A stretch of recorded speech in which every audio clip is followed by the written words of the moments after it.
Okay, let's go ahead and get this show on the road, shall we? Good morning, everybody. You got John Hopkins here. Oh man, these weeks fly by. Today is scanning our chart lists, May 22nd, 2020. Tom Bowley going to jump in here in just a minute and get the main show going. I want to welcome anybody who's new to Earnings Beats. Great to have you join us. We appreciate it. Either you're on trial or just checking us out for the first time. We really appreciate it. And of course, we love all of our existing members, especially those of you who've been with us since day one, going back 2004. Pretty amazing. A lot of things have changed in the service since then, as I know a lot of you have seen, hopefully working out well. Okay, just real quick, session being recorded.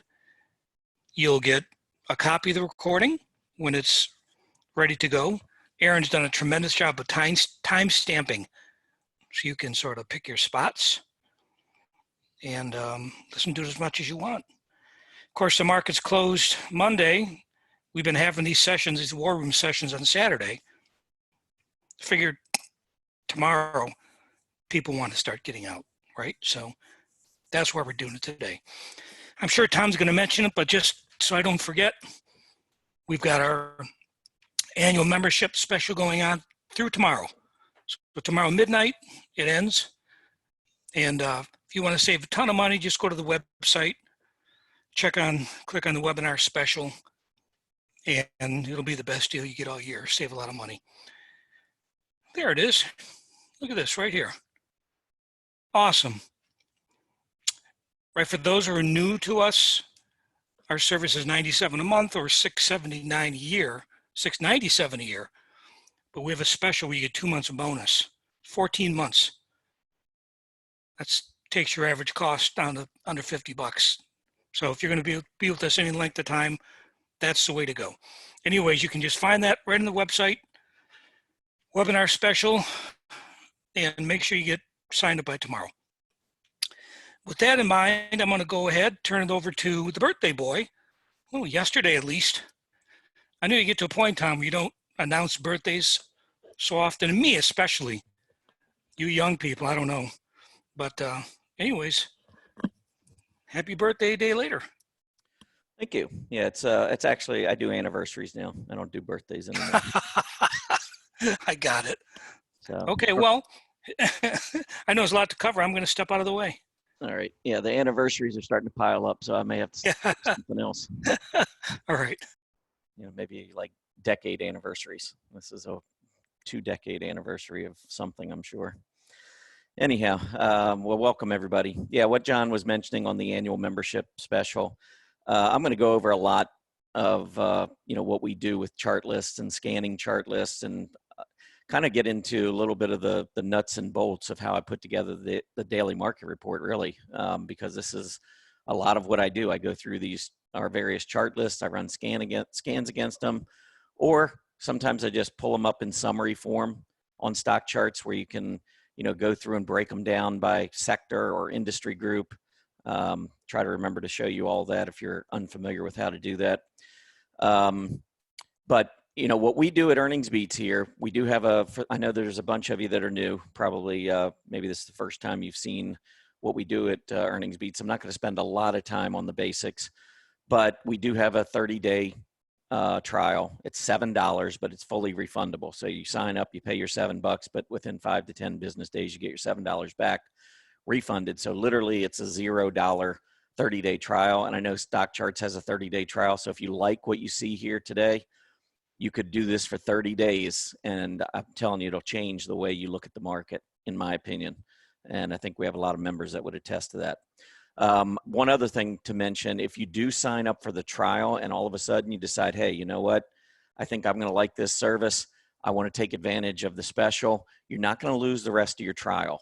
So even if you sign up today for the 30-day and tomorrow the special ends for the annual, if you sign up, if you decide you want to get that, the 14 months will be added on to the end of your 30-day trial. So in essence, you'll be getting 15 months for the $697.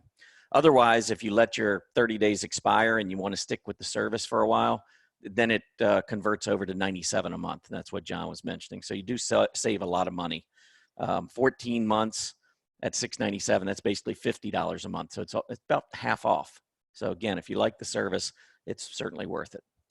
All right, let's go ahead and take a look at some things here in the market. First thing I thought I would do, since the market's live, is just simply take a look at what's going on in the market. We've got the Dow Jones Industrial Average right now down 122 points. The S&P's down 7. NASDAQ showing some relative leadership, up 6.5 points. Got small caps and mid caps both down about 0.4%. VIX kind of sitting there just under 30. Love to see that VIX just keep moving lower. That's what we want, the volatility index to continue dropping. That is a good sign for the market. It's still elevated. And at one point, I think someone mentioned to me, well, you know, the VIX is still over 20, so does that mean you're not trading? Well, that was the idea when the VIX was going up. When the VIX is coming back down, I'll trade. And as I feel better and better about the market, I'll stay in longer. My comment back at the end of February, I think that's what the email was referring to. That was when the market was just starting to build volatility. Volatility was going up. And when volatility is going up, it's telling me that the market's getting more fearful. And normally I'm a little chicken, so I don't like staying in the market when the volatility gets above 20 and is rising. So normally I move to the sidelines. And I think that was the comment I made back in the daily market report, I think back on February 25th or 26th. Not far from the top. I mean, once the VIX starts rising, it gets my attention. So yes, the VIX is still elevated. It's still above 20, but it's heading in the right direction now. It's heading lower. So that is the difference. And you see the market. I mean, if we pull up the NASDAQ, let's look at that first. I'll just pull up the QQQ. I mean, if you're looking at the market, I mean, we went back up above the 20-day moving average. This move right here was really when it was time to turn bullish, more bullish, until the market told us otherwise. Because we went up, and I'll be honest, when we hit that 190 level, hit the 20-day and started to roll back over, I thought for sure we were going to have a double bottom at a minimum. Maybe we're going to break lower. But once we went up, put in a higher low, and then broke out, and we're above the 20-day moving average and the 20 days rising, and then you see the PPO go positive, I mean, that's not when you want to be bearish. Now, if we roll over and we start to see the market beginning to move below the moving averages, the PPO center line doesn't hold, then you got a different market that you have to evaluate. But there were so many folks that just didn't want to believe that we could go higher, but you got to watch the technicals. You know, once the technicals, and by the way, when we were down, in mid-March, the VIX went up into the 80s. The only time we've ever seen it there was back at basically at the bottom in November of 2008. Now, we did go a little bit lower in March, but at that point, the volatility was coming down. So the fear was coming out of the market as the market was setting a new low. So that was a little bit of a bullish development there. And the same thing kind of happened here when we went back down. I think the VIX was at 80 something in mid-March. And then when we went down and the QQQ here set this new low on March 23rd, the VIX was actually higher. Let me see if I can get that up here for you. The VIX was lower. So here at the 16th, 17th, 18th, we were up in the 85 area.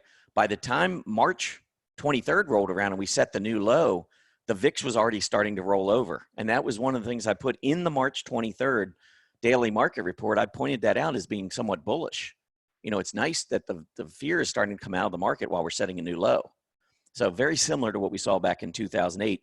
Back in 2008, it took a lot longer. We were in a secular bear market in 2008. We are in a secular bull market now. We have been in a secular bull market since we cleared the 2000 and 2007 tops on the S&P 500 at about 1560. So, and I've got some long-term charts. I won't get into them, but in my opinion, we are in a long-term secular bull market. And what we've just experienced when we look at the S&P 500 is a cyclical bear market, very similar to what we had in 1987. That was a cyclical bear market in a secular bull market. So short-term bear, long-term bull. You can have plenty of those in a long-term bull. You can have many. Back in the 1950s and 1960s, we were in a long-term secular bull market. We had, I think, 4 or 5 recessions and cyclical bear markets within that 20-year move to the upside. So just because I say it's long-term secular bull market doesn't mean the market goes up all the time. We still go through these bear markets, but they're very, very brief. And that's what you have to be on the lookout for. Think back to the trade war at the end of 2018. I mean, if I take this chart back a couple of years, you're going to see the same thing at the end of 2018 right here. Cyclical bear markets tend to last no more than about 90 days. Few of them last much longer than that. So usually you get a scare, you go down, and then the bull market resumes. Now, this one was very deep, no doubt about it, but from top to bottom, it was 5 weeks. It was faster than the one we saw in 2018. And now we're coming right back up, trading up. I think we're going to see all-time highs. I do not believe, I mean, I'm maybe going out a little bit out on a limb because we don't really know what's going to happen in the fall with the virus, but I don't believe we're going to see 2,200 again in our lifetime. I think that was a lifetime low. Very similar to the 1987 crash. Anybody waiting for a full retest of the 87 crash is still waiting. So anyhow, let's talk a little bit about, what we want to go over today. I kind of took the screen away from you, Aaron, but I'll just, briefly tell you what we're going to do in terms of the agenda. Oh, Aaron's right on top of it. There you go. So we've got the, just kind of gave you a quick little introduction with the special that we've got going till tomorrow. Also, welcoming everyone, that sort of thing, talking briefly about the market. But we're going to now go through how we develop ChartLists. I'm not going to spend a lot of time on this. Again, I just want to briefly let folks know that don't really, haven't been members of Earnings Beats, don't really understand what we do. I'll try to take no more than 10 minutes and go through and just give you that background. And then we want to spend most of the time showing you how I scan these chart lists. And I have just a few basic scanning techniques that I use. And the next project that we're going to do at Earnings Beats is we're going to have, when you go under members where you can go to chart lists and so forth, we're going to have another area called scanning. And these scans that I go through, I'm going to put the, the syntax on a page for you. So literally you'll be able to copy it and then go into your stock charts account and paste it into the scanning, and you'll be able to run that scan against whatever you want to run it against. And we'll show you how you can do it against chart lists. And then, after we run those scans, we'll look at some trading opportunities. And hey, if, something really looks good, I might buy something. My trading, unfortunately, has kind of taken a back seat since I've come back to Earnings Beats last fall. I tend now, it was a little dicey for a while back in February and into March because I literally went to the sidelines for a little while. And I was just trying to catch, a trade during the day. And if I could make a couple percent, I was right back out, because back then we were seeing these big gap downs at the open. And so I didn't want to hold anything overnight, because everything was gapping down. But then during the day, we saw a divergence where we had a lot of companies rallying back and others continued going lower. So we had the airlines and the cruise lines that just kept selling off. They gapped down and kept going lower. But we had other areas like the broadline retailers, Amazon's, companies like that were gapping down at the open and then rallying back. So that we had a lot of opportunities to trade very short term. But I think the market's much better now. And I'm not going to say I'm still not nervous about things. It'd be hard to, not be paying attention to everything that's going on around us. But the charts are telling me that we're in a different market. Until the charts change, I think we'd be foolish to ignore it. Okay, so that's the way the whole thing is going to go. I don't think this will be a real long session. Everybody that's been into these webinars knows I can talk for a little while. And I try to really explain things so that, our style is not just to say, here are 10 trades, and I hope 5 of them work out for you. Our style at Earnings Beats is really to educate. And by the way, while we're educating, we'll throw you some trading opportunities that we like, and you can do with them what you want. We're not registered investment advisors. We don't know what everyone's risk tolerance level. I mean, we got a lot of members probably in a lot different stages of their lives. Some might be putting money away in a child's or grandchild's education fund. You really want to be careful with that. Some might be trying to manage their retirement, hoping to retire sooner rather than later. You want to be a little careful. Some of you might feel like you're in Vegas at a casino, where give me, an aggressive stock. I'm going to go buy a bunch of options. I'm going to leverage, we have no idea at Earnings Beats who is looking at this information and what they're doing with it. So I always try to tell everybody, we are not registered investment advisors.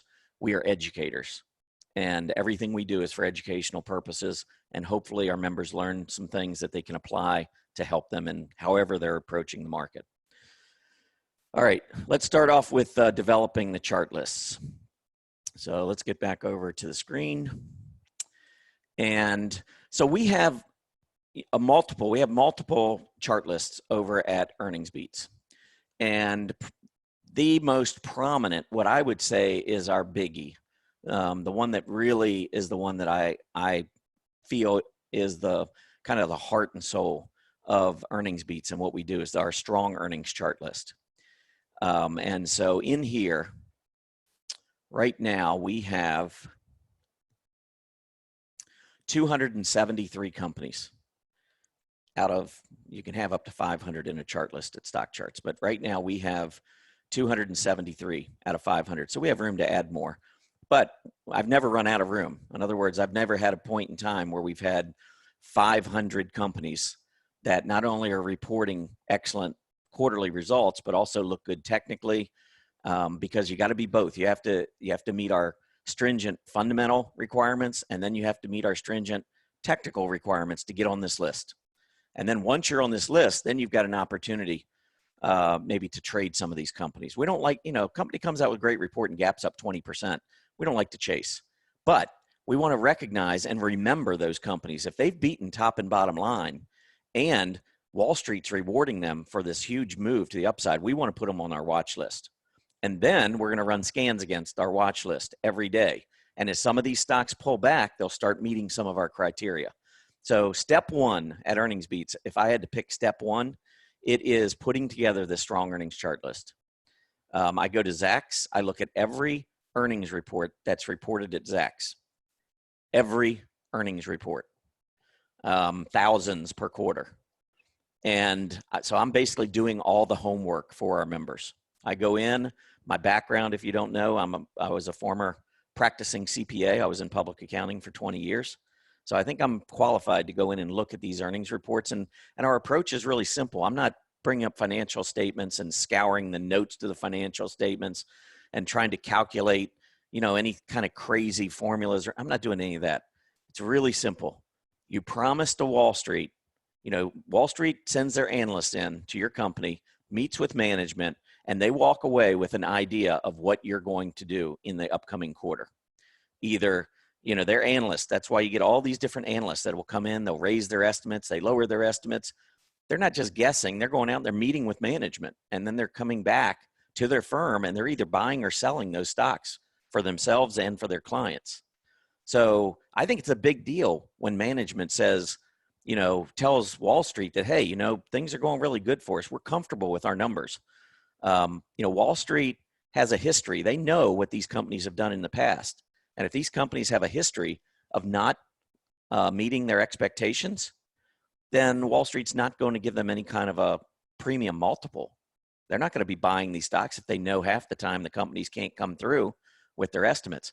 So this part of it, I think, is really important, because I think management teams need to be trusted. I don't want to put my money into a company that management teams are routinely failing to deliver. So I think one part of the equation is you want to have companies where management teams are not just making promises, but they're delivering. And I think that's what this strong earnings chart list represents for the most part. And nothing is perfect, nothing's guaranteed, but I think this is a really good core list, watch list, chart list to be starting with. So that's how it goes. Now, as we go through the quarter, I add these companies. So Home Depot was the one that reported the longest time ago. And so they'll be coming off. And then just go through the list. And when you get to the bottom down here, these are the latest companies to report. So all the way down here at the bottom. These were the latest ones to report. And I think it went through Friday of last week. So I haven't updated it for this week. In fact, probably in the next week or so, I'll be adding names on here. Like NVIDIA last night. NVIDIA blew out numbers, revenue and earnings per share. There's no doubt that company's been going straight up. It's one of the strongest semiconductors, on a relative strength basis. No doubt NVIDIA is going to be on this list when I update it next. And NVIDIA and anyone that's reported this week will be added in numerical order to the bottom here. So this is always a revolving, rotating list. As companies get ready to report, we remove them off the list. And then as they report and they beat, they get added. If they're liquid, meaning that they trade at least a couple 100,000 shares a day. I don't want to put a stock in here that trades 4,200 shares a day. If our members get into it, we're going to be battling each other trying to get out because there's going to be no shares. So we want to make sure that it's liquid, fairly liquid, and then also looks good on the chart. We're big into relative strength. So we want companies that are performing well relative to their peers, relative to, the benchmark S&P 500, and we want the peers, the industry group, to be performing well. Now, there are exceptions. If I see a company that's in software, for instance, software's been on fire. And so if a company in software comes out with really good numbers, they haven't been great against the software group, but they're still doing pretty well against the S&P 500. I'm probably going to include them because what if they start to show relative strength and I've just completely ignored them? I already know they've beaten the numbers. So why not include a company that's in a strong group like that? So there are exceptions, but for the most part, when you're looking at the stocks on this list, you're going to see some really powerful looking charts. Wall Street loves these companies. They've been out, again, they've met with management. Management's executing their business plan, and Wall Street's accumulating. And that's what we want to own. We want to own stocks that are pulling back, that are being accumulated. We just don't want to chase them. That's, for a lot of the retail traders out there that lose money and play right into the hands of Wall Street, because that's what Wall Street wants. They want the gap ups. They want the retail investors chasing. And then when we get the pullback, those that were chasing at the top get panicked out at the bottom. And that's where the market makers get their shares for their institutional clients, when everyone is panicking out at the bottom. So we look for the bottom. We don't look to chase at the top.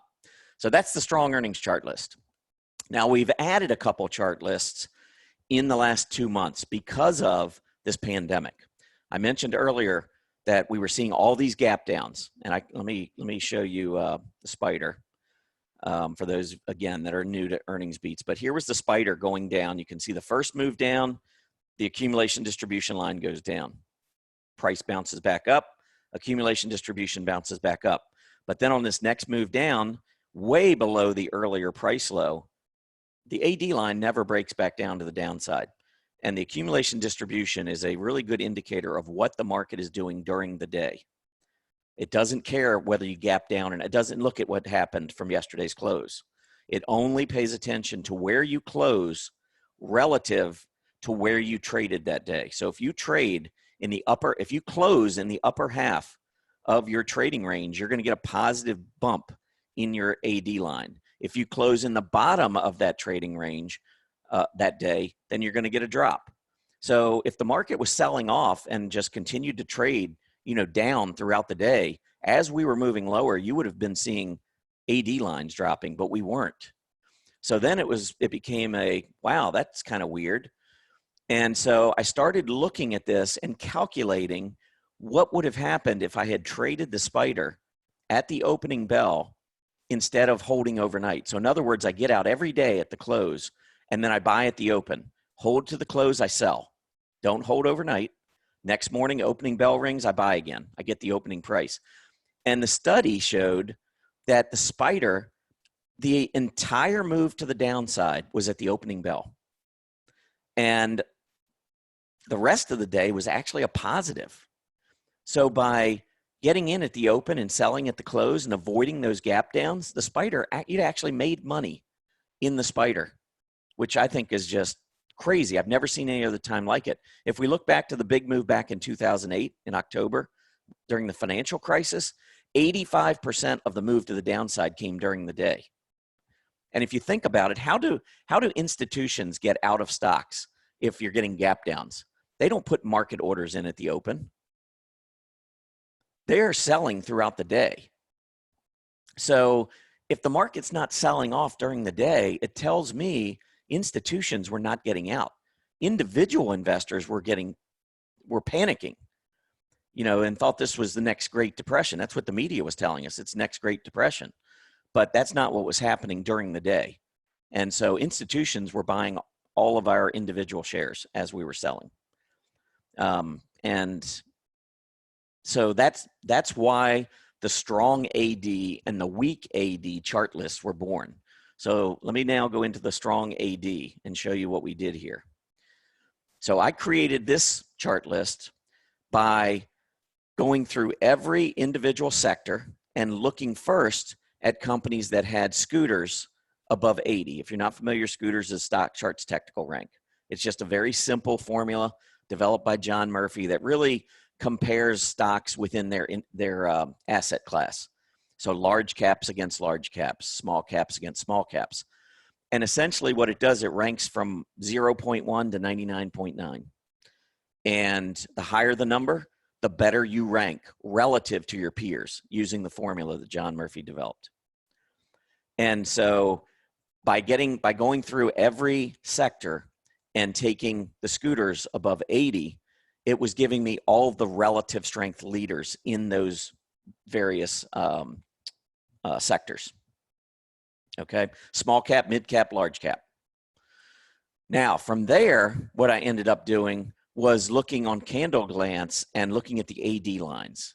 So here's the AD line. So here's Apple.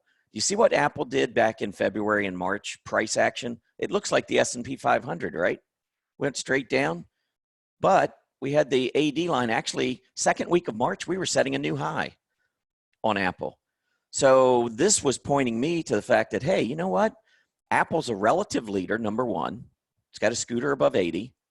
You can go down, by the way. I mean, Apple was going down. Scooter at 80 or 90 or even 99 doesn't mean you're going higher.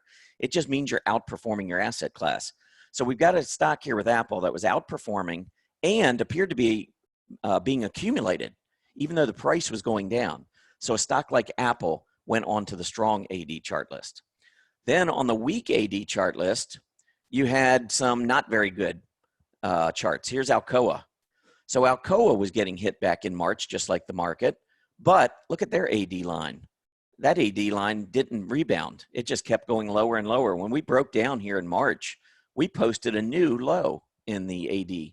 So stocks like this turned out to be in the weak AD list. Now, if you look at Alcoa, this stock hasn't come back. I mean, it was back in February high, it was 17. It's trading at 8 right now.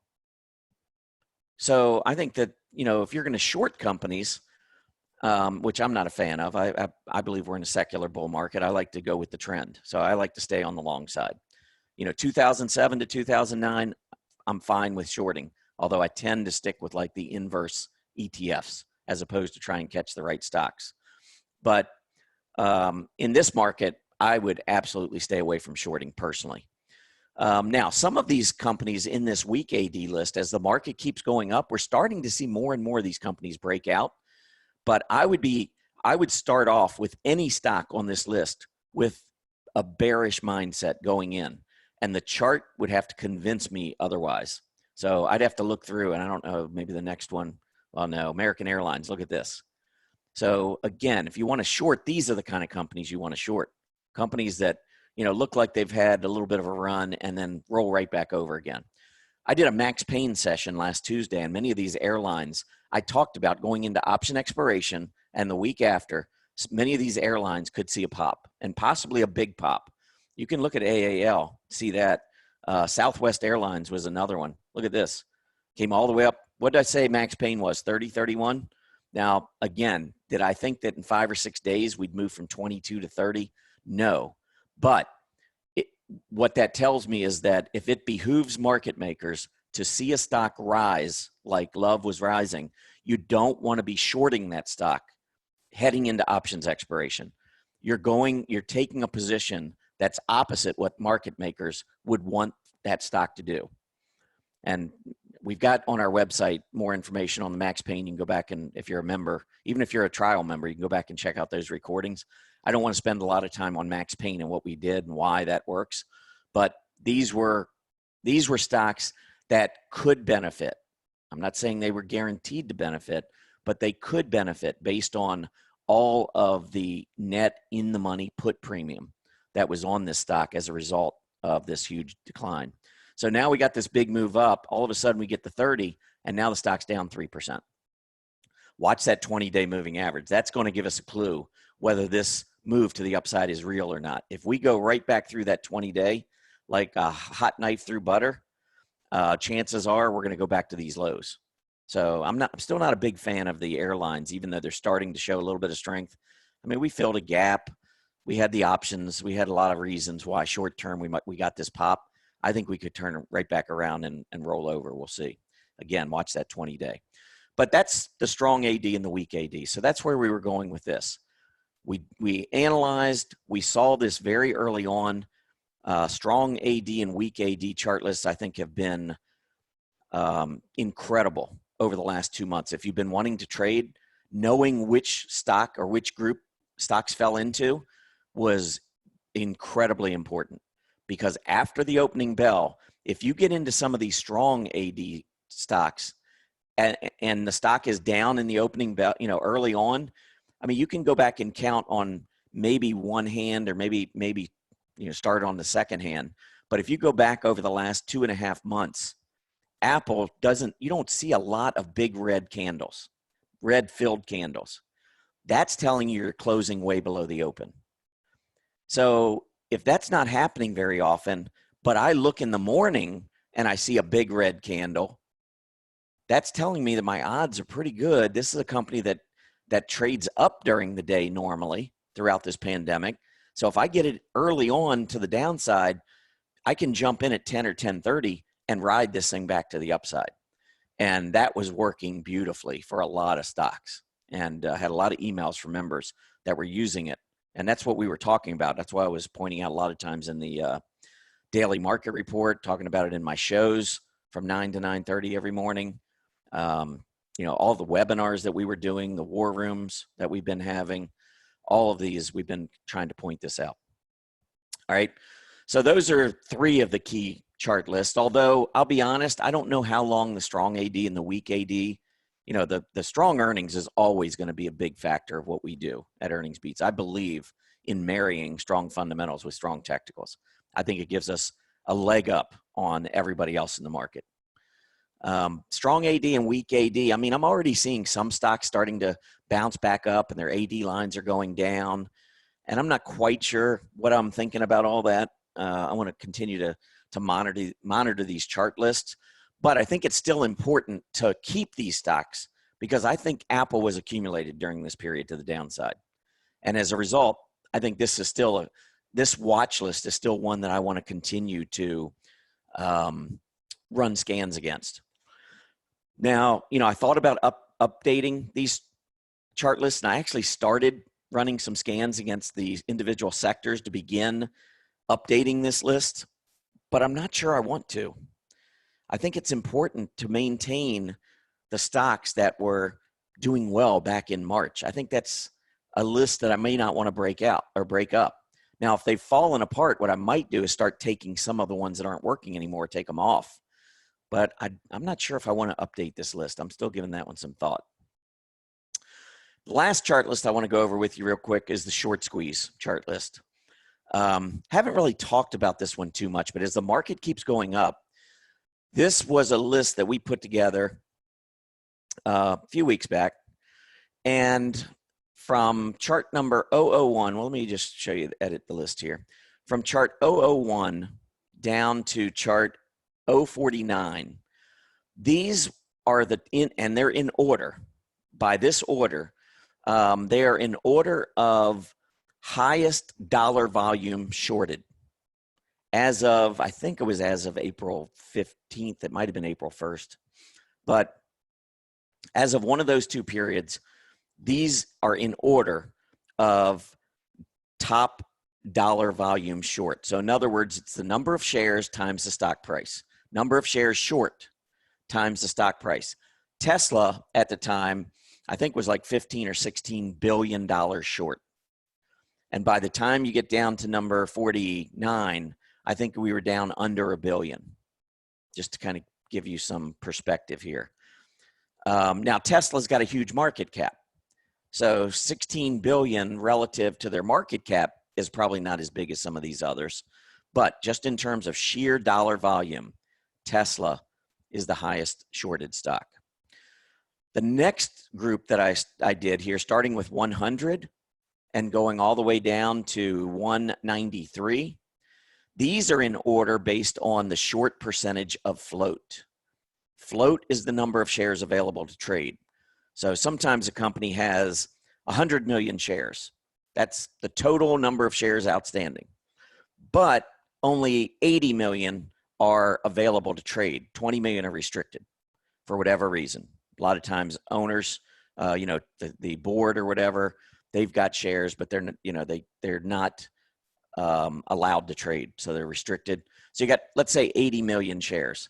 Well, if a stock has 40 million shares short, then their short percentage of float would be 40 million divided by 80 million, or 50%. And what that means is there's still a lot of people that can buy those 80 million shares, but those people that are holding the 40 million shares short, at some point, these are borrowed shares. At some point, they have to buy the shares to return them to the broker. They've borrowed them from the broker. Some stocks are so heavily shorted that if you try to short it, the broker will say, we don't have any shares available. I mean, that happens a lot. I think I had a member write in, said they couldn't short Tesla. And I like Tesla. I wouldn't short it personally. I think that, this is a company that's blowing away their earnings last 3 quarters. I think the stock goes a lot higher, just my personal opinion.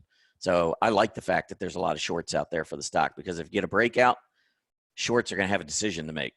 Because shorting, if you're not familiar with it, instead of having a finite risk, you have unlimited risk. It's the opposite of buying a stock. If you buy a stock, you put 5,000 into it, the most you can lose is 5,000. What if it goes up to 100,000? You can make 95,000. What if it goes to 1 million? You can make 995,000. It's unlimited to the upside, limited to the downside. If you're on the short side, it's the other way around. If you short $5,000, the most that you can make is $5,000. Stock goes to zero, you buy the stock back for zero, and you return your shares. You made $5,000. Sold it for 5,000, bought it back for zero. But what if the stock goes to 100? If the 100,000 is the value, you just lost 95 grand. What if it goes to 1 million? You lost 995,000. I know this is an extreme example, but the point is, there's an emotional connection here. When you have a stock and you're on the short side and it's starting to break out and you see volume coming in and the stock starts shooting up, one of the stocks on this list, let me see if I can find it here. Pretty sure it's on the list.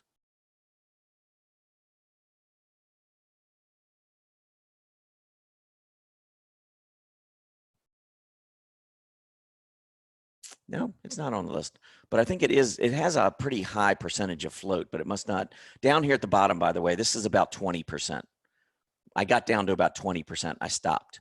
I started with this stock, GME, which was like 80% short, 80% of the float short. Now, just because these companies have big short positions doesn't mean that they're good companies to go out and buy.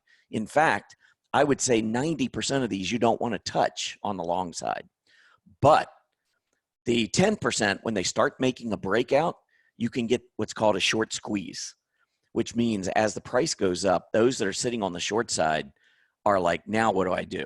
And eventually, as more and more technical buyers are coming in, then all of a sudden you get these shorts that have to start covering and they have to start buying. So it's like this buying coming in from the technical side, buying coming in from the short squeeze side, and the price takes off. I've written a couple articles I wrote one about Tesla, I wrote one about Peloton, and I just recently wrote one about Ollie's. And I'm not sure where Ollie is right now, but I think it was still going higher. Yeah, I mean, look at Ollie's. Look at the breakout. And at this point, the volume isn't even that great. So I'm not even sure that there's a whole lot of short covering going on. But anybody who's short the stock has got to be looking at this stock saying, I'm losing money every single day. It just keeps going up and up and up.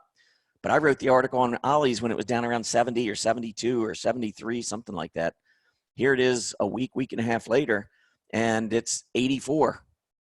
When are the shorts going to cover? How much pain are you willing to take before you add to the price action going to the upside? And that's what shorting can do on the chart list.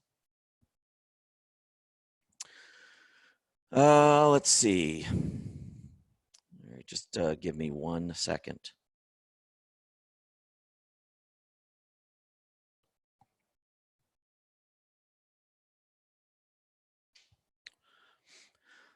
All right, let me see. Let's go into, so that's how these chart lists were developed. And so, and I also should mention, if you're new to Earnings Beats, this is the coolest thing. And this is why, if you're not a member, try us for 30 days. Try stock charts for 30 days if you're not a member there. But if you go into chart lists here, so those chart lists I just talked about, oops, I guess I got to sign in here. So if you go into the chart lists right here, so the chart list I just talked about, strong earnings chart list, those 273 companies. If you're a member of Earnings Beats, I told you all the homework it takes to get these and to update these. All you have to do is go in and click on our link and then type in this password when it asks for a password. Now I've already been in, so I'm going to click on this, but it's not going to ask me for the password because I've already downloaded it. But when we give you the link and we give you this password, just simply copy that and then go into here, and when, oh, it does come up. All right, I don't know. Sometimes it comes up, sometimes it doesn't. So let's try this. All right, so I'm going to copy this, and I'm going to come in here, and I'm going to just paste the password, unlock the list, and there it is, strong earnings chart list. And now I can save it to a chart list in my account over at Stock Charts. One thing to make sure, if you do follow through and you set up an account over at Stock Charts, make sure you have at least an extra membership or above. Because if you have a basic membership, you can only have one chart list. And I think when you start out, it gives you a default chart list. So if you come into Earnings Beats and try to download, you don't have the ability to download another chart list because the basic only gives you one. The next thing would be, once you're an extra member, you can click to save this chart list, and it'll ask you, if you just want to save it as a new chart list, you can just type in whatever you want, or you can just leave the default like that and just hit save results, and it'll put it right into your account. I mean, how cool is that? All the research and work of finding these strong earnings chart list, SECL, updated, right through last Friday, and by the way, annotated. So on these, you can see here's Home Depot. I just put some key support levels if the market were to roll back over. Some of these might be a little closer to support. Here we had a breakout, I think, on Acadia, went back down. So I'd probably at this point move this down. I think clearly we've got support now down at about 44.25. But the support levels are going to be levels that I was watching at the time that a stock was added to the list. So here, stock broke out. Obviously, now that it's continued going higher, I would be looking maybe at around 40, 41 as a major support level on horizon. When you get a gap up, the thing is you're not really sure whether the stock's going to come back and fill or whether it's going to keep going higher. If it keeps going higher, chances are when it pulls back, it's not going to fill to the bottom. Normally, it'll just fill to the top. If it even gets back that far, first thing I'd be looking for now is the 20-day moving average. All right, so anyway, that's the chart list. Now let's move on to scanning. So now that we've got our chart list, let's say, you've downloaded these accounts or these charts and chart lists into your account. We are going to then add onto, let me go back over here again. Over here under members, you're going to see scanning showing up pretty soon, hopefully within the next week. And in scanning, what I'm going to do is I'm going to give you the syntax that I use for each of these various scans. Now you can scan, once you have the chart list, you can run scans against it however you like, but I'll give you some of the scans that I use, and they'll be in here. So all you would literally do is maybe under the types of scan. I'll have the syntax, and literally if this was a syntax, you would just copy it and hit copy, and then go over into stock charts and hit paste into the scan and check the syntax, make sure it's correct, and then run your scan. So that's how easy it's going to be. But let's go over now and just show you some scanning. First thing, what I would do, market's down a little bit, as you can see. First thing I would do is maybe go into that short squeeze list, because I don't really think it matters to run a scan against the short squeeze chart list. What I would do is every day come in here and just view all and look at summary, because this will tell you what's going on. Here's a stock up 31% today. Probably a bunch of shorts, not very excited, because that means they're getting absolutely crushed. But I can guarantee you this breakout, you've got a lot of shorts looking at this right now wondering, what the heck do I do now? Stock's been great on the short side up until today, and I don't know, there must be news. Maybe it's earnings, maybe it's a pharma, so maybe there was a drug trial, who knows? But whatever's going on today is probably driving a short squeeze. Now, would I buy the stock with it up 32%? No way. If I can catch the stock as it's making a breakout, I might take a shot. And I'd probably do it with fewer shares, because if you're right, you're not going to need a lot of shares. If you're wrong, the stock might fail and go right back into this downtrend. So you want to keep a fairly tight stop. But if you ran this short squeeze chart, not ran it, but if you just pull this up in summary form right after the market opens, 9:35, 9:45, even 10 o'clock, I think this is a really nice strategy to just take a look and see what's going on. So some of these others now are not up nearly as much. So maybe they're just making a breakout. We'll look at I. Well, this one's been way under. I have no interest in this. Let's look next at PDD. Well, this one definitely has probably already got the attention of shorts on this move in April and May. I mean, this has been a huge move, and probably a lot of this is being driven by shorts. One thing to look at, if you're thinking about going long a stock, look at how it's trading on a relative strength basis. Look at the group that it's trading in. PDD is in internet space. Internets are on fire right now versus the S&P. PDD is one of the strongest stocks within the group. Knowing that it's making a breakout and it's one of the strongest areas, and it's got a tremendous amount of short interest, that combination can be powerful. So I'm not at all surprised the stock's up 10% today. JCPenney, I know, has been in a horrible move to the downside. I'm not interested in that.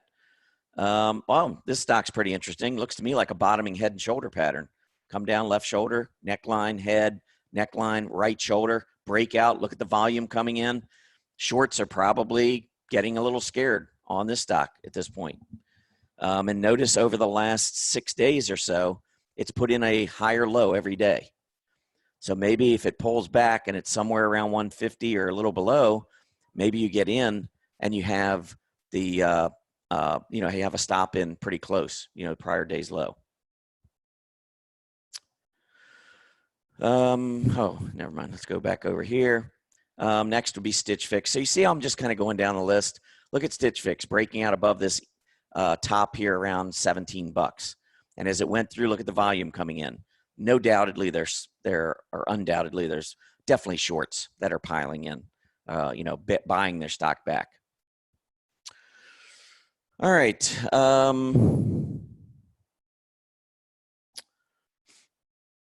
Let's see, what else do I have here? All right, let's take a look. So that's the short squeeze. Let's go ahead and get back into those scans and take a look at how would we scan, say, the strong earnings chart list. Okay, so now we've got this great chart list, 270 wonderful companies in there. What do we do here?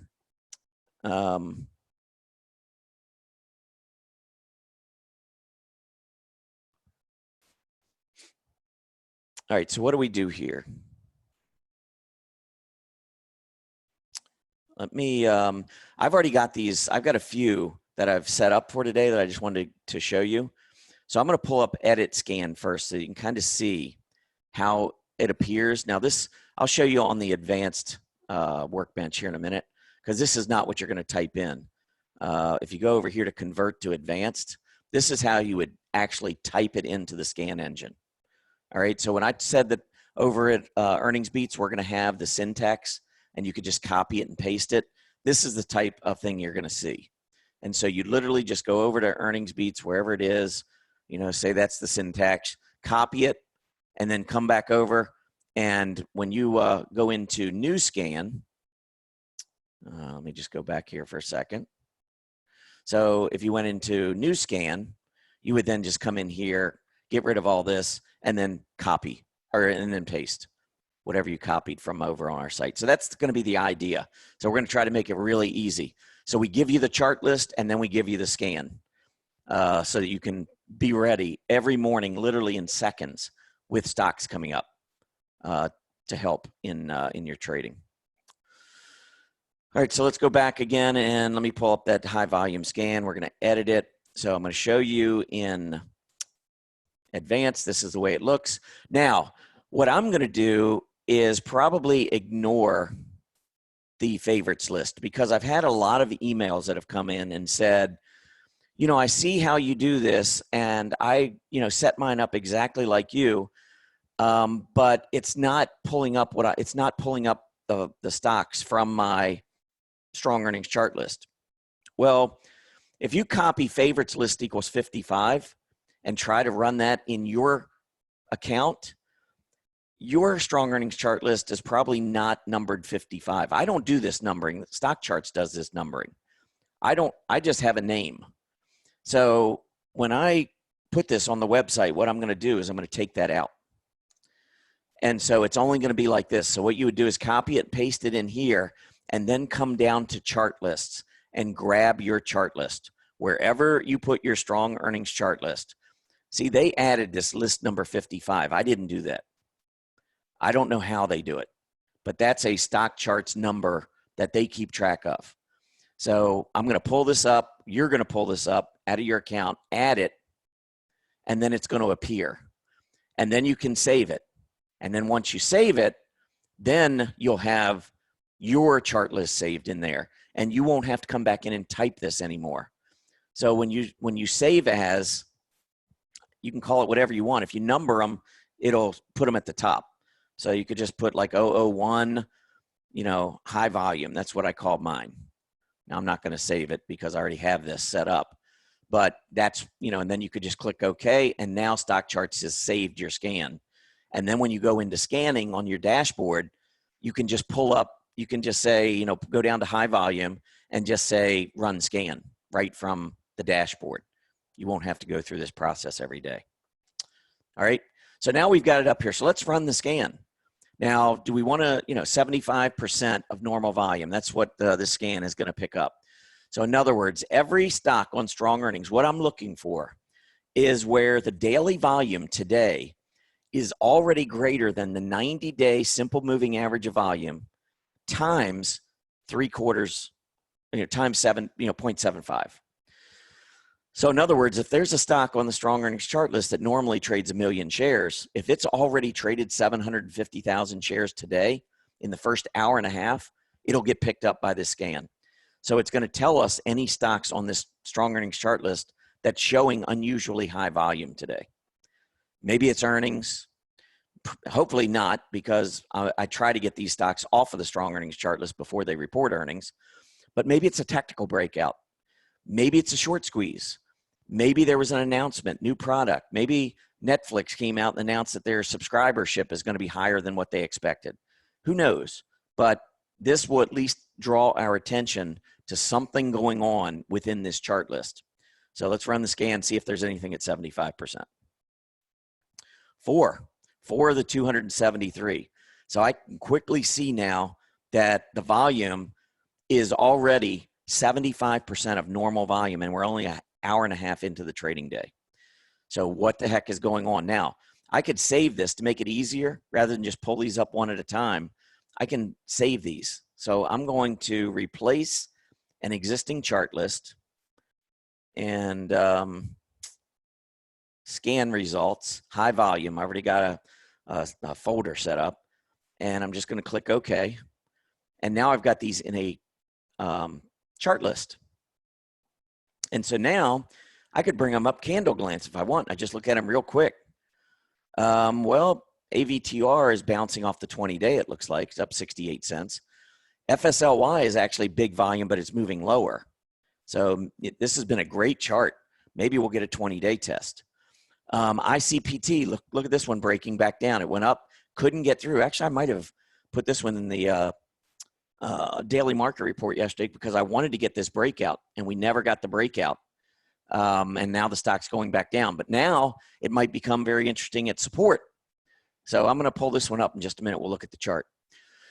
Twilio is breaking out again with big volume, which is nice. So Twilio in that software space, just, you know, that stock has been on a roll since earnings. That's your earnings. Again, big earnings like that, you're probably not going to see a gap fill. This one just keeps going higher. ICPT, let's pull this chart up and just see what's going on here. So we got gap support at 75. We've already been down to 75. Big volume today. What I would maybe look for, and I haven't looked at the news, so I would definitely look at the news before I would consider buying. But what we might see this stock do is go down to 72 intraday, and I wouldn't be buying. I would just watch it. But if it went down to 72 and then came back up through this price support area around 75, then I might think about taking a position with a stop below that 72 level. Now, if this is some kind of a failed drug, I probably would just leave it alone, because what it might do is we may have you might see a false breakdown, a recovery, and then tomorrow morning, what you might see are some downgrades, and then stock might gap lower. So, you know, if there's no news and the stock goes down below and comes back up, then I might think about, there's got to be some kind of news with the stock gapping down $12 at the open. But I'm not sure. But that's how I would look at, you know, the scan and you know, what that might be telling me.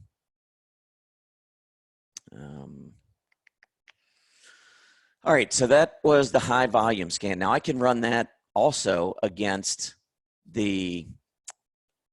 I can get rid of this strong earnings. You just get rid of all that and go down. And now that I also have the strong AD list, right? So let's just put this in here and add this. Now I could also click on save. Just get rid of that there.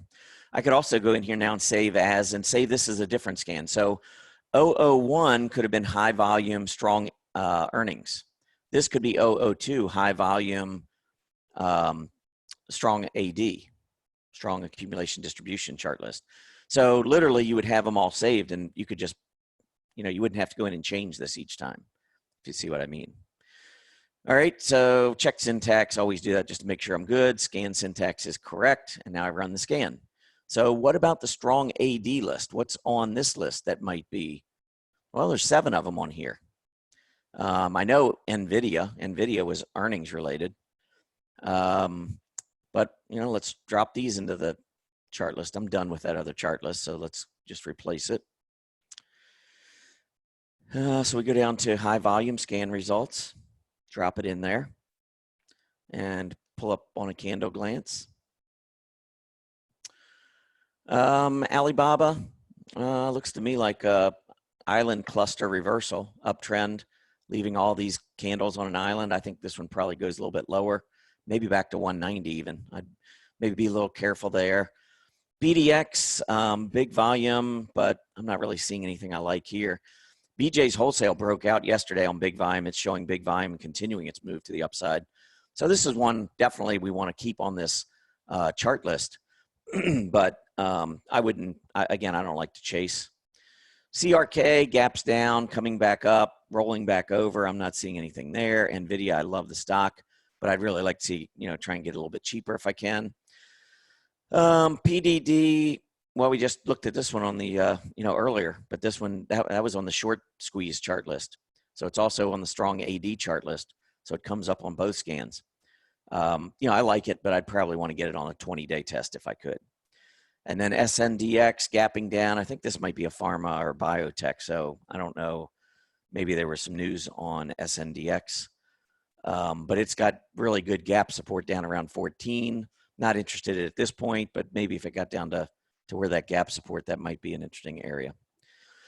So I don't see anything using the high volume scan that really has me running from my brokerage account at this point. So I would be, ready to move on and look at a different scan. So now let's look at a different scan, and I'm going to go back over to my dashboard.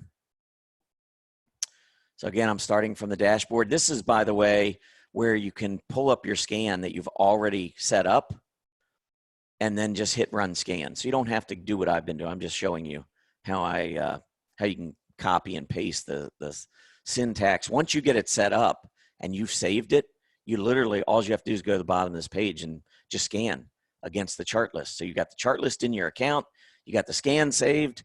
I mean, boom, that makes it pretty easy at that point to try to uncover some possible trades. So now let's move on to the 20-day EMA test. This is one of my favorite trades. I mean, when a stock's trading up and it comes down and it tests its 20-day moving average, that's when I want to think about getting in. So here's the way I set up the scan. And again, this syntax will be over at Earnings Beats, and you can just copy and paste. But when you do, again, you're going to want to remove the favorites and then make sure you go down and click your chart list down here, pick it, add it, and then you'll be set. And then you can save as. All right, but I'm just going to leave it like that for now. I'm going to run this scan against strong earnings. So what am I looking for here? First thing I'm doing, I'm putting in the scooter greater than 75, just because, if I get a scan and I get a stock that's testing its 20-day, but it's been going sideways for a while, and it hasn't really been trending higher, it could have a scooter score of 50 or 60, and it's just not doing anything, and I'm just going to waste my time looking at those charts. So I put the scooter in just so I at least know that the stock is in the top 25% of the scooter scores on the strong earnings chart list. I'm looking for today's open to be greater than the 20-day. I want today's low to be less than the 20-day. And I want today's close. Now, we're not closed yet. We're running it as of, I'm going to run it as of intraday. But now if I run it as of intraday, it's when it looks at close, it's actually looking at the current price. So it's technically not the close, but that's how it's going to scan. It's going to scan for current price. So daily open greater than the 20-day. The low went below the 20-day, and the current price is now back above the 20-day. All right. So that's how this whole thing was set up. Let's check the syntax. We're good. And now let's run this scan. So again, against the strong earnings chart list, do we have any stocks, scooters greater than 75, that are testing their 20-day? So far, successfully testing their 20-day. 5. So now we got a different list. And I can sort these in scooter. And actually, Ring is one of my favorite stocks in the market right now. So now I've got it. I know that this stock is testing its 20-day. I'm just going to pull it up. And when it tests its 20-day, I want to annotate this because this, to me, is a good trade. Now, we've already bounced a little bit, but yesterday it came down here and went a little bit below the 20-day, and today did the same thing and hit what I think is a pretty good support level as well. So I could keep a pretty darn nice tight stop in on a stock that's at 255, lows 255.48, maybe even the 20 days 256 and change. If I had an order in on the stock 256, 257, and I had gotten it, I would be fine hanging on and just seeing what happens here. A week ago it was 290. I like buying at 257, a stock that was just at 290. And a lot of times the 20 days perfect, time to get in when the stock is uptrending. Here we get back down very close to the 20, didn't quite get to the 20, hit price support. And 3 days later, you can see that tail, we were right up testing the breakout level at 250 from 225. If you're a short-term trader, those are big moves. I'm looking for a bounce off that 20-day. Now, if you decide to jump in now, you've probably got $6 or $7 to the downside, and you've got probably about 24 to the upside. So you still got a good reward to risk. But the closer I can get it to that 20-day, the better my reward to risk is. Now I'm gonna go back and change the scan just a little bit. And what I'm going to do now is I'm going to say, okay, the daily open is greater than the 20-day. The low is less than the 20-day, but I'm going to get rid of this close because I already know I got good stocks. Oops. I already know I have good stocks. I'm in the strong earnings chart list, and I know the scooter is greater than 75. So I already know I have pretty good stocks here. If I'm going below the 20-day, what I might want to do is really watch these stocks closely. And if they turn around, and I might even put a stop buy on instead of a stop sell, where you're putting in a market order to sell a stock, you can put in a stop buy order with your broker. And if a stock goes back up above a certain level, it automatically triggers a buy. So doing this, I would be seeing the stock trade below the 20-day moving average. But it may not necessarily have recovered back above the 20-day yet. So this would have caught Ring Central earlier in the day. It would have caught it below the 20-day. If I happened to run this when it was trading below the 20-day, it would have been perfect. So that's what I'm looking for here. So I've got my last intraday, check my syntax, I'm good. And now let's run the scan.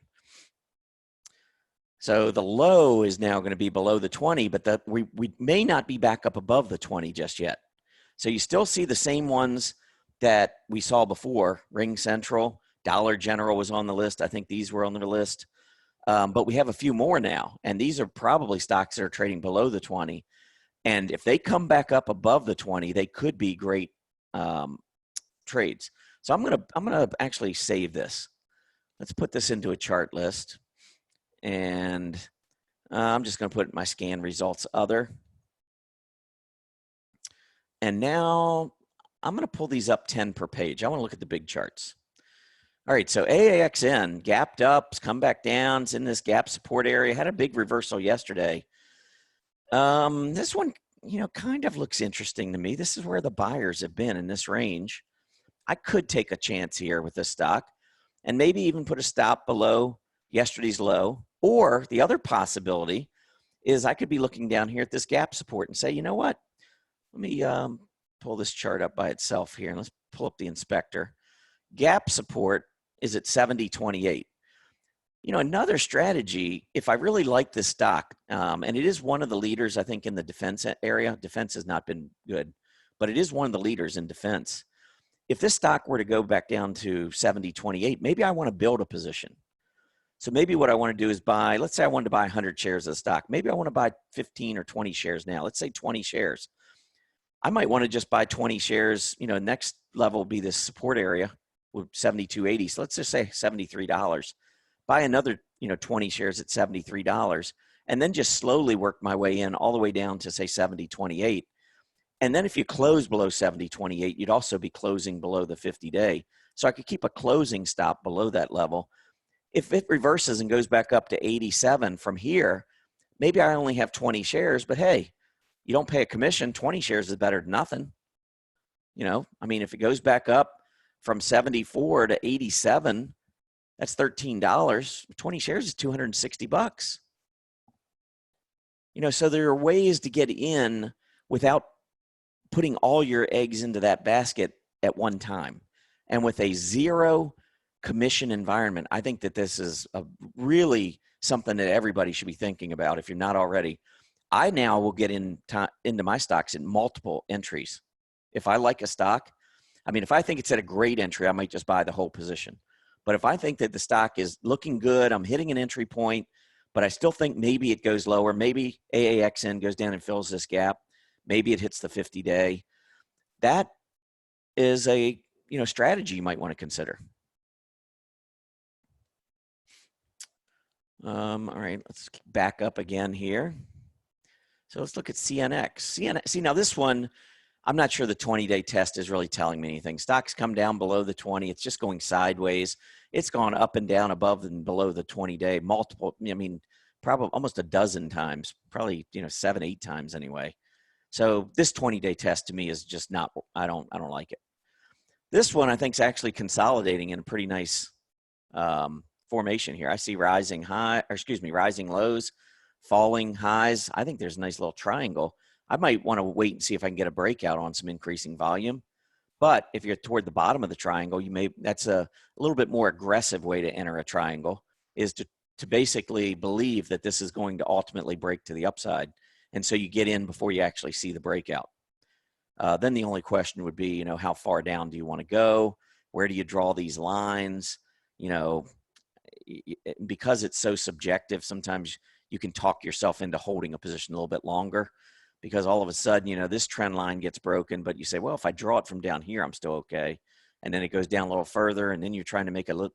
And then finally you're like, well, I still got support down here at 117.50. And then it's below that, and you're like, well, now it's almost the 50-day. And everybody's been through that before, I'm pretty sure, where you just keep making excuses for your stock. So that would be the only thing, is that, triangles, trend lines can be very subjective. Keep that in mind. The other thing is too, look at the stock. I would probably pull up a stock and say, okay, where, I want to see the relative strength. What's it doing? What area is it in? Oh, it's in the REITs. It's a real estate.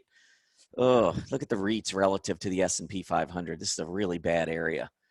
Now the stock's been one of the better stocks. So I would look at something like this, and wherever I got in, I'd keep a tight stop, because I don't like the group. If this was software, I would be a little bit more lenient, and that's where I'd probably start drawing my lines a little different and saying, well, all right, I'll hold a little bit longer. I'll give it a little bit more room. But with real estate, REITs, no way. I mean, this has been an awful area of the market. I'd be afraid that the group's going to just fall apart. So that would keep me probably out of that stock. All right, next, Dollar General. Actually, I like Dollar General. This is in our income portfolio that we just announced a few days ago. It's not getting off to a very good start, but I think off the uptrend, it's consolidating. I eventually think it goes higher. Now, do we go back and, we got pretty good support in low 170s. Do we get there? It's possible, but I think we're going to sideways consolidate. And I think this is more of a flag after a flagpole. And I'd look for eventually a breakout above 185. Trading, would I use this as a possible entry point off the 20? Well, again, I think we're in consolidation mode. And I think on the last high price, lower PPO, so you got negative divergence. I think that there might be others that I would be more interested in trading at this point. I think it's got a shot maybe to go to 170, 172, something like that. I would be much more interested if it got down into lower 170s from a trading perspective. Now, the portfolios themselves, we get in and we hold 90 days. We're holding for 3 months. So it doesn't matter. I don't look at this from a portfolio perspective. I could care less what the stock's doing. That is a buy and hold for 90-day theory. That's what we do.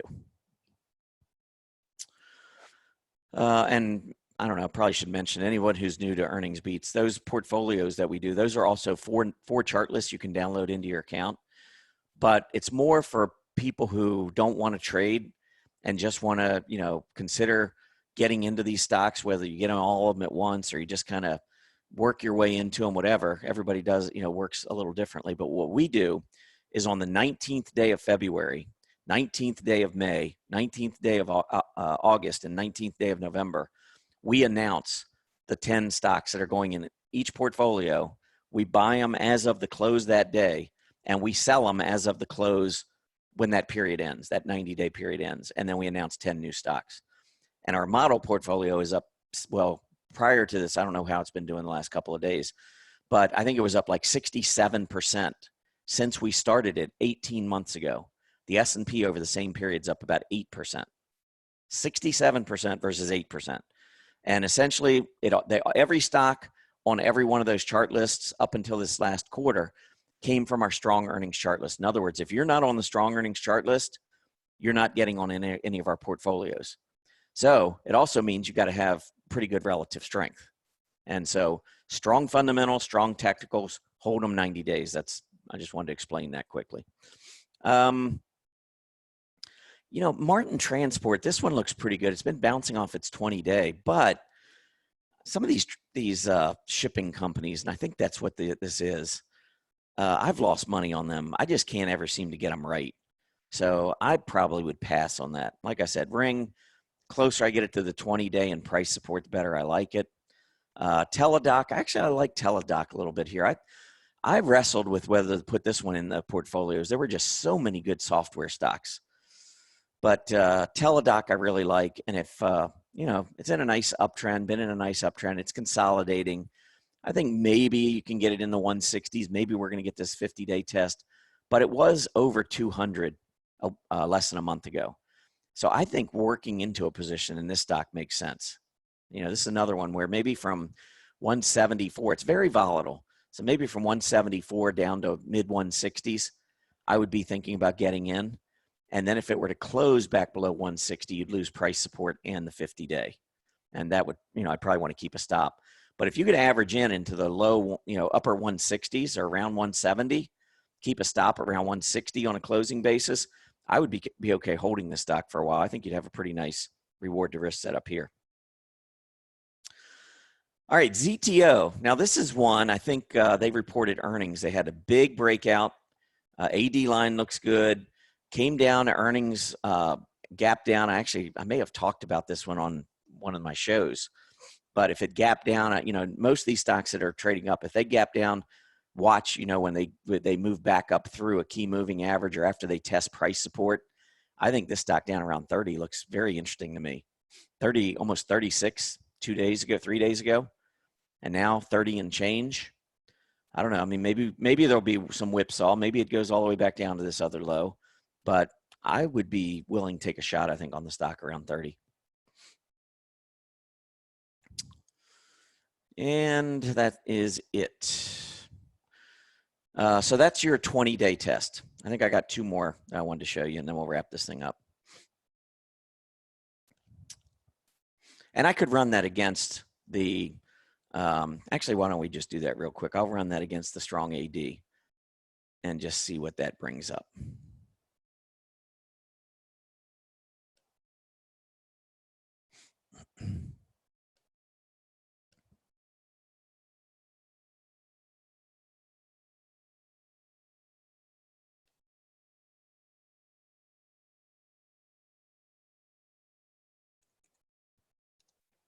All right, I think that should do it. All right, syntax is good. Let's try another one. So now this is the same test, but it's against strong AD. 27 of them.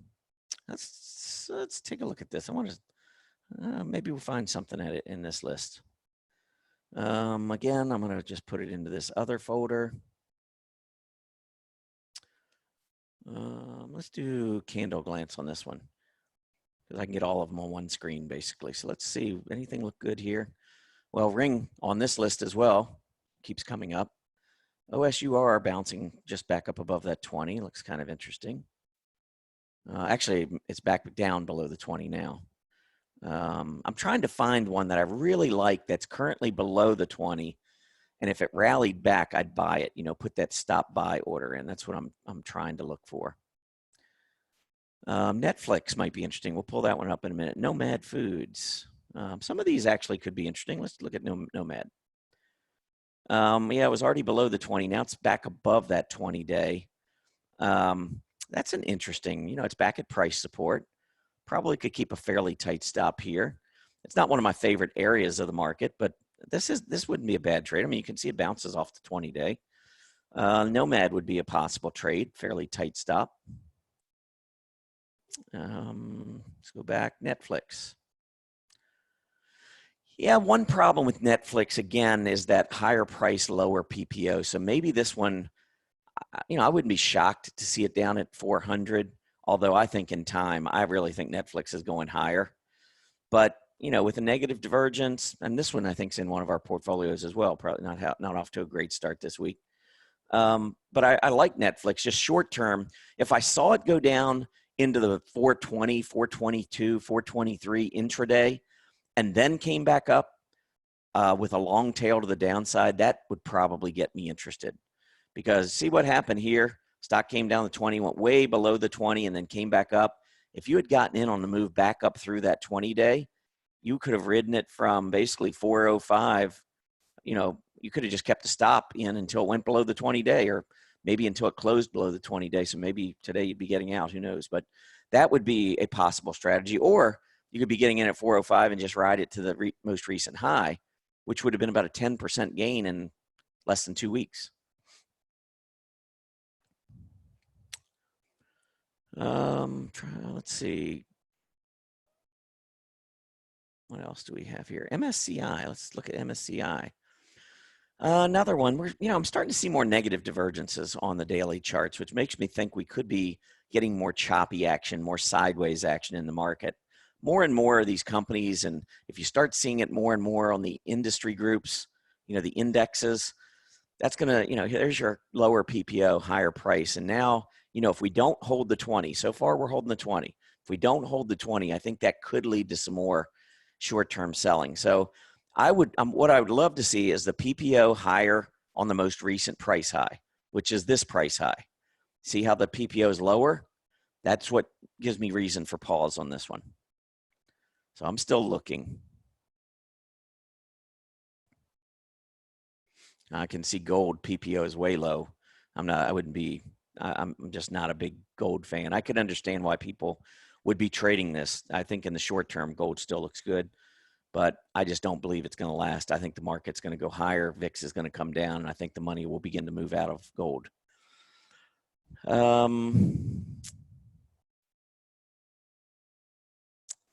Yeah, I'm just not seeing anything really that sets up really good. AMD. Well, I mean, AMD, a lot of times we get the 20, we don't get the 20-day test, first of all, when we're trending higher a lot of times, but when we do get it, generally has been a pretty good time. See here where we went up and we had a lower PPO, put in a bearish engulfing candle, reversing candle, negative divergence, and see we didn't hold the 20. First time we did, but we didn't go back to the high, and then we ended up going lower. That's why I question sometimes these 20-day tests if there's a negative divergence in play.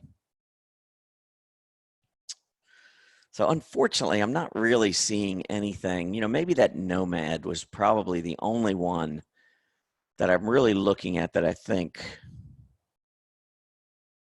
could be that type of a 20-day test that I'd be looking for. All right, let's go back on the scanning. Next up, I want to bring up downtrend reversal. So edit scan here. So again, syntax will be posted over on our website at some point once we update the scanning section. All right, so here what I'm doing is I really don't need to put the volume in here because I already have a volume filter in creating the strong AD chart list. So if you're using it against a strong AD chart list, technically I wouldn't even need to have this volume filter in here. But what I'm looking at is the daily high is greater than yesterday's high. The yesterday's high is less than 2 days ago high. 2 days ago high is less than 3 days ago. And 3 days ago is high is less than 4 days ago. So essentially what I'm doing is I'm looking for a stock where the high has been going down for the last several days. So we've been in a downtrend, but today's high is greater than yesterday's high. Now you also want to make sure, because if you run this as of yesterday's close, then you're going to get yesterday's reversals. I want today's reversals. So I need to do the last intraday update so that I can get daily high for today. All right. We'll check the syntax. We're good to go. And run the scan. And got 24 stocks today are starting to move higher, putting in an intraday high that was above yesterday's high.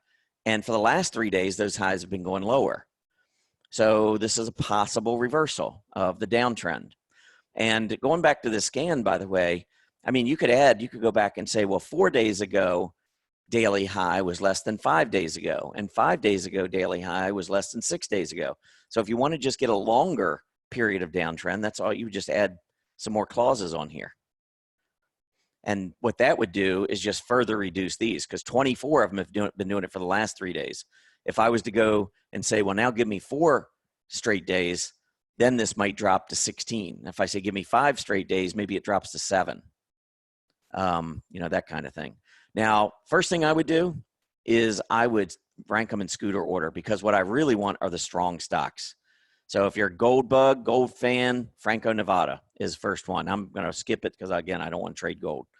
But software, team, what's going on here? Well, we've been going down. Now we're reversing back up. I would like to see a little bit more selling, although 190 down to today's low at 179 is not small. But I'd like to see something where, you know, not only have I come down, but I'm also coming down to a major support level. So if I was going down and maybe hitting this 155 level, and I'm just reversing, that would be something that would look really good. But let's keep going, or let's keep looking at some of these stocks. Okay, Orasure, I think that one came up on the other list. Now this one I gapped up over the 20, went below the 20. This is one that I might, although there's another negative divergence, darn it. You know, when I see the negative divergence, it generally scares me off of a stock. You know, if I got in, I would definitely be keeping a tight stop. I don't want to ride it down to the 50-day. A lot of times negative divergence, lower PPO, higher price. Many times you'll get a 50-day test, or you'll at least get that PPO down to the 0 line. So after this big run up, negative divergence, I'm going to pass. Almost had me. Let's see what else we got. Pharmas. Well, one thing you got to be careful of with any of these pharmas, especially if it's a small pharma, is that there's a lot of risk in owning individual pharmas. You know, bad news comes out. Some of these, especially if they're a one product, you know, one drug trial kind of a company, they can lose a lot of value very quickly. So sometimes they look good on the chart because traders are anticipating good results, and then a bomb is dropped. So you got to be a little careful on those. But I'm not really seeing anything on this chart that would get me interested either. So let's keep going. Seattle Genetics is one of my favorites. Now this one off the 20-day I would have liked. Actually yesterday probably better than today. But it's in biotechs, number one. I'm a big biotech fan. The fact that this one is now starting over a little bit of a reversal, I would be okay entering this stock and maybe another time or two entering down to the 20-day, which is at 152. So maybe 155.96, maybe 154.25, and then maybe 153. That would be 3 entries. If it keeps going up, you've still got 130 your position. But if it keeps going down, you're working your way into a position on a 20-day test. Because at the most recent high here, I've got a higher PPO. And that normally means good things when you get to the 20-day. Last time here when we broke up, notice we pulled back, got almost to that 20-day, right to price support, and then we took back off again.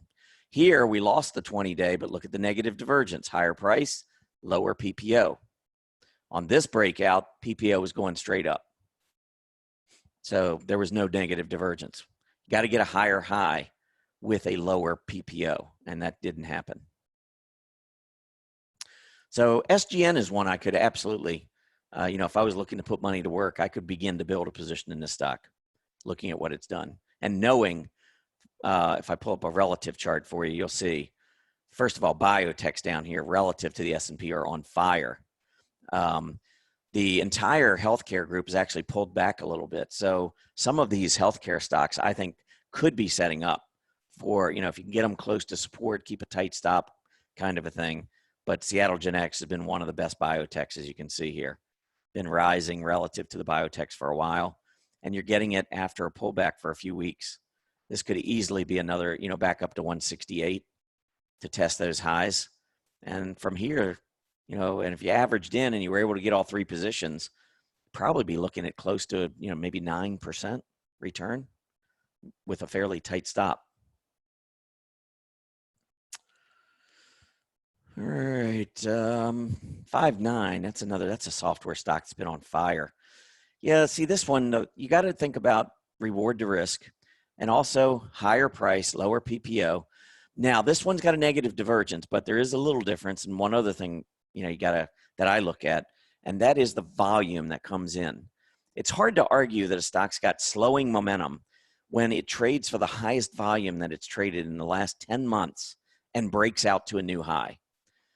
I mean, if you want to say that the PPO is telling you that that is slowing momentum, that is literally taking the definition of the PPO and wearing blinders and not looking at anything else on the chart.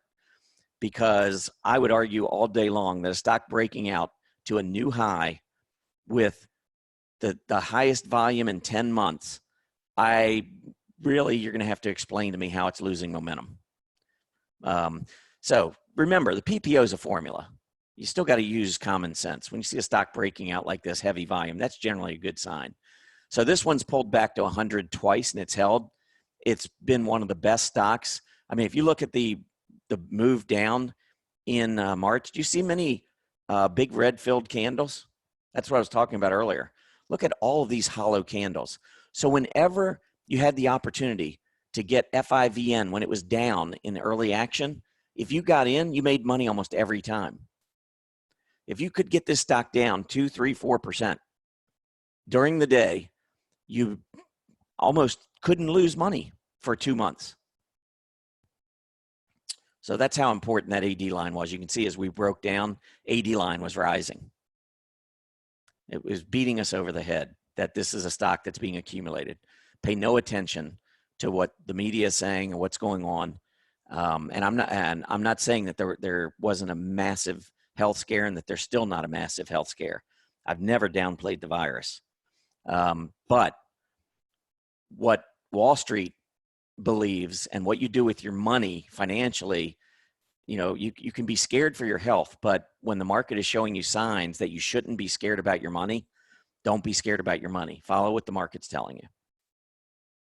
So, certainly since latter part of March, I have been very bullish. Early April, maybe. We went down that March period and then rebounded and started to roll over. Early April was we were teetering. All right, maybe look at one more, and then I want to give you this final scan. How about medical equipment, RMD? Because I like medical equipment stocks. This one doesn't look bad. Big move back up. I think they manufacture the ventilators, I believe. And I told you earlier, see this one, I think is also on the strong AD. And when it went down, you can see the AD line was going up. And then it, as it rebounded, kept going up. And now this is what I'm talking about. See the AD line starting to roll over? I'm not sure how much that's mattering. And I'm getting a lot of questions from members that, hey, the AD line on some of these is starting to roll over. Does that mean, the stock's going to go lower? Well, I think in a normal environment, the AD line is nothing more than a secondary indicator. I would never trade off of the AD line normally in a normal market. It is, and I'm looking at something, if I happen to look at my price action and I see that I broke out on light volume, which I didn't here, I broke out on good volume. But if I broke out on light volume and I've got a higher high and lower PPO, and then I look down at the AD line, then I'm starting to get evidence that's starting to mount against taking a position.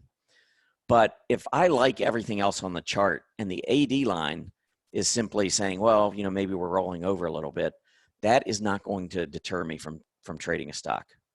And so that's where I am right now. So that's why I didn't want to necessarily update the strong AD chart list, because I would look at this now and I would say, well, maybe I don't want to put it on the strong AD chart list, but I think it still belongs there because of, when I thought the AD line was powerful as a signal, it was during March and April. That's when the market was telling us what to look at and what not to look at. That's when the AD line was telling us what to trade on the long side and what to trade on the short side. Now that we're getting a little, past that period, I'm not thinking the AD line is nearly as powerful as it was for us 2 months ago. So, I don't know. I don't know. I'm going to continue to monitor it and just see what I think going forward. All right, last up, I wanted to just go in and see, this is taking a little longer, We've been at this now for an hour and a half. I thought it'd probably be out in an hour, hour and 15 minutes, but hopefully it's good information and you all are getting, you know, something out of this. But let's go back to the dashboard. The final market right now, pretty much not down much. The final scan, hammers. So another thing I like is just seeing a hammer show it on a chart. Hammer intraday, you know, at 11:30 in the morning, probably is not going to do that much for me because we don't know where we're going to close. We could have a hammer right now, and by the end of the day, it could be a bearish engulfing candle. So I don't like hammers intraday unless maybe it was one of those trips below the 20-day, and now we're coming back up above the 20-day. That could be a little bit more meaningful. But what I'm going to do on this hammer is I'm going to go ahead and edit the scan so you can see it. This is pretty simple. Type of stock, you know, type equals stock, daily hammer equals 1. So just looking for the last hammer, 1 day, final day. And if I ran this right now, it would scan the entire universe of stocks because I don't have it saved right now with the chart list. So now I'm going to come in here to my strong earnings chart list. I'm going to add it. And there it is. So now I'm looking for hammers for my strong earnings chart list. I'm doing it intraday. I'm going to run it end of day as well. But let's just check syntax. We're good. Run the scan. So let's see if there's any hammers showing up on the strong earnings chart list today. 0. All right. So let's go back and now let's run it for yesterday. The last market close, run scan. See if there's anything. Nothing. All right. Well, let's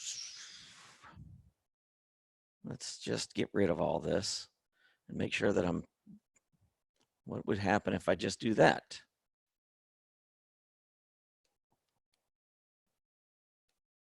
Okay, so at least we know that the scan is working. It's just not picking anything up on our, not picking up anything on our chart lists. So let me do the same last market close, and let's try the strong AD and see if anything comes up.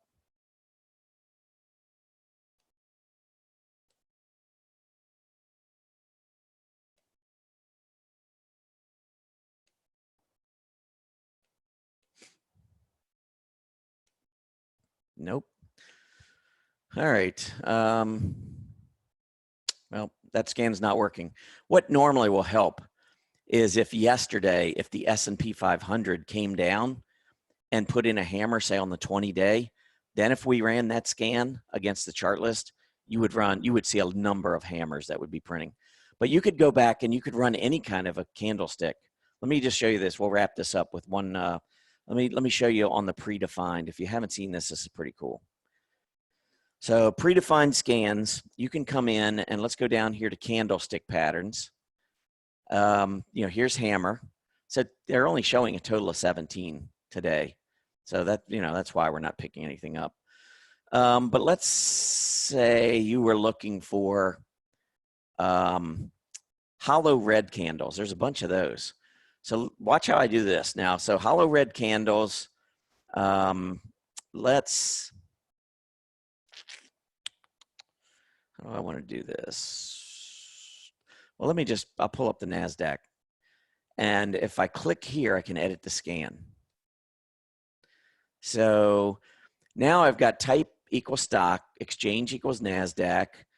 I kind of want to get rid of all this stuff. I just want that daily equals hollow red candle. So I'm going to go all the way back to there, just get rid of everything else. And now I'm going to add my chart list. So hollow red candles, any of those showing up on my strong earnings? And I'm going to do intraday. Check syntax, we're good to go. Let's try this. 12. All right, now we got something. We're cooking with gas here. Let me just pull up a couple of these. Amgen. Well, Amgen's actually broken down below its 20. Looks like maybe it's heading for a 50-day test here. It had to break out on the open. False breakout, big reversing candle, heavy volume. I have a feeling we're probably off of this uptrend going to get maybe a cup. But we got to see if we can hold on to that 50-day. This is definitely one. And by the way, here you can see as we're trying to go higher, look at the negative divergence. You know, that hurt us here back in November, December. Negative divergence hurt us here. Higher price, lower PPO hurt us here. And so this is kind of normal for a stock when it has a negative divergence. So let's pass on that one for right now as a short-term trade. How about, let's put it in scooter order, Dexcom. Okay, Dexcom, that one's coming down. See, now this one, another one with really strong AD, has been very strong for quite a while, and you don't see many filled red candles. So earlier today, this stock was down $12.